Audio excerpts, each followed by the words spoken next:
Sweet corn soup.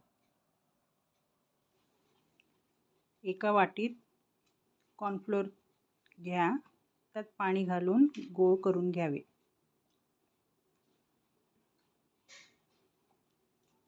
एका पातेल्यात 6 cup पाणी घ्या, त्यात स्वीट कॉर्न दाणे घालून कॉर्नफ्लोअरचे मिश्रण घालून ढवळावे।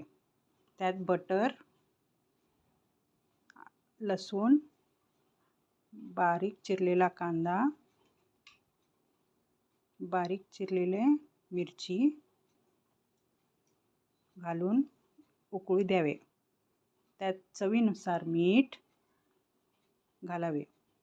झाकण लावून मग त्यात मिरपूड टाकून सूप सर्व करावे।